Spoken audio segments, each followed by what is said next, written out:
Welcome to 9.1, Diversity in Plants. What we're going to look at today is the difference of plants in the plant kingdom, so their diversity, of course. And we're also going to look at their processes, such as water acquisition, reproduction, nutrient acquisition, and of course, plant defenses. How do plants react to their environment?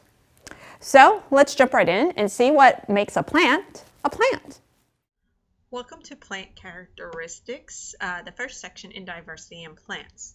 Now, before I get started, I do want to talk about, we're not going to go into every little bit of detail about plants. We're looking at how concepts link together, like how do cellular processes control plant growth? How do cellular processes allow for the functioning of plants and certain physiological aspects of plants?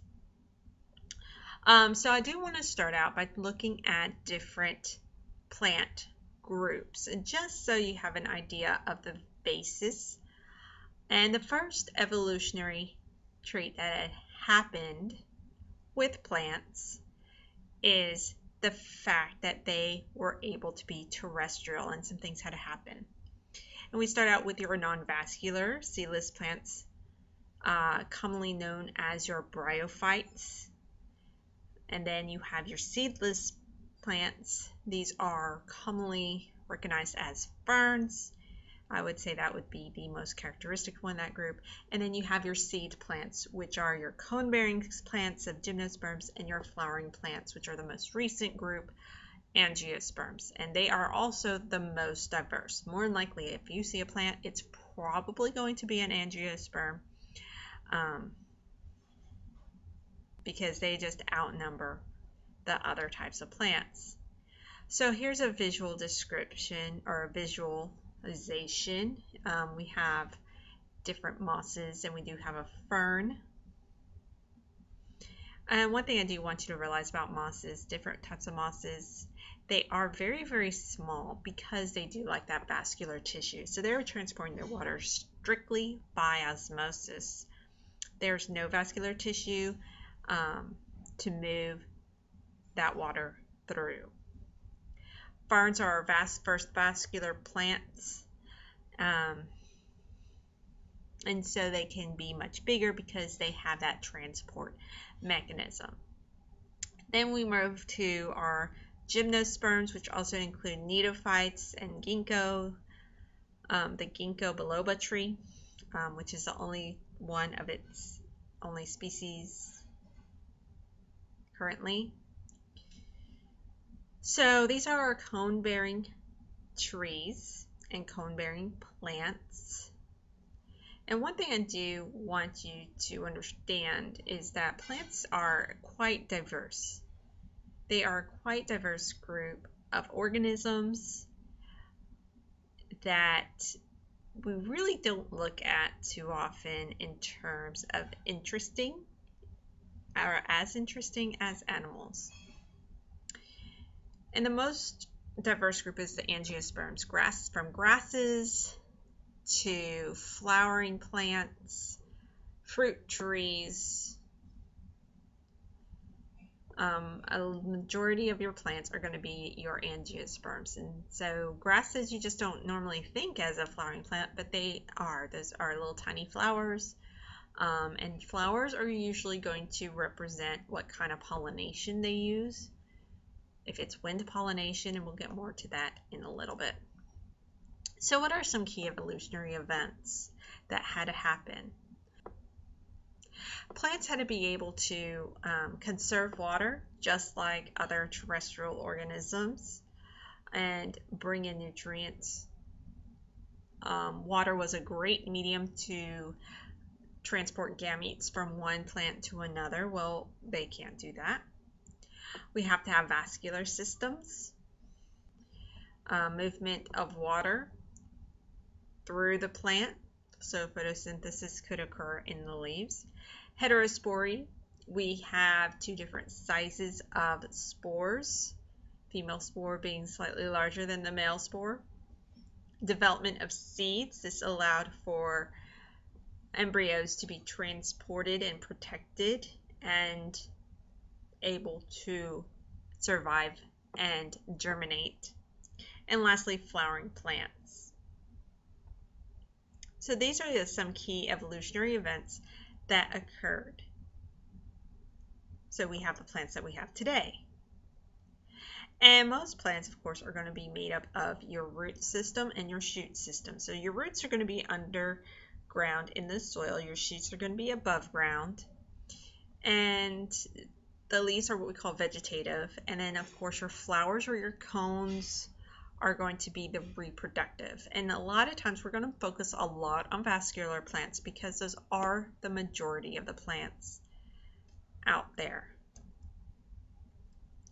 If we look at cross sections of different plant tissues, different angiosperms, they are broken down into monocots and dicots. One of the things we look at to identify them is how are their vascular bundles arranged in that stem? Are they arranged in grouped in a circle, or are they scattered throughout the stem? And that's one of the ways we can tell the difference between the two.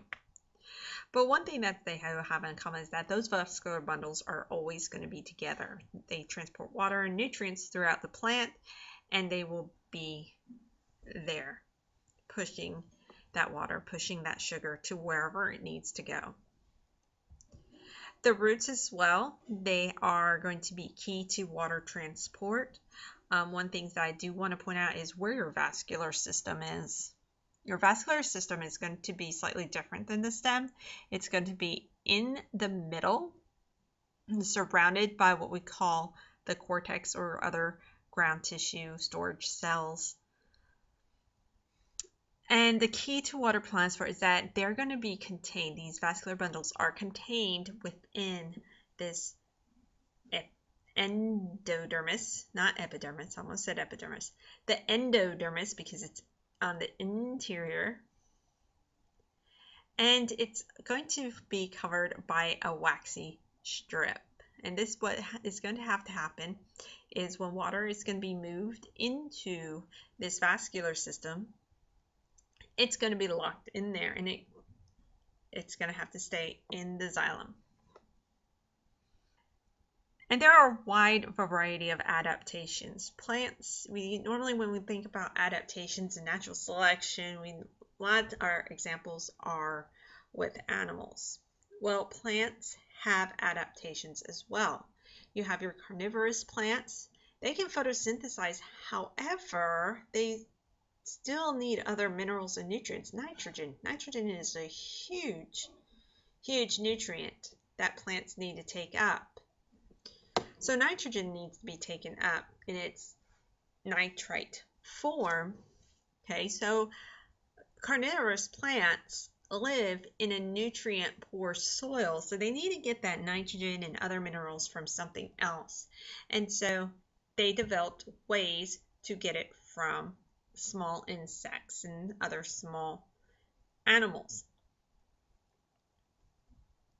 Other plants are going to be able to absorb water and nutrients from the rain or humid air, and these are epiphytes like Spanish moss. Spanish moss is not a true moss, it's actually an angiosperm, a flowering plant, and it's not a parasite. Epiphytes are not parasites. They are going to just kind of use other plants as kind of a hoist so they can have these aerial like roots out into the air. So it's very cool. Stems are adapted for different purposes. Tubers and bulbs are for carbohydrate storage.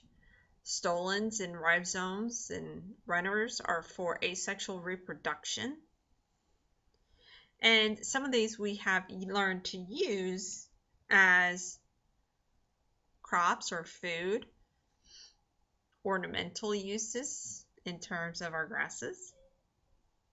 And so there are also root adaptations, like our root vegetables, our turnips and carrots are going to be roots that we now use for food, or we use for food.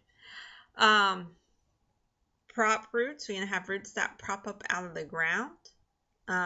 This is going to aid plants to pull in specific nutrients as well as support the plant.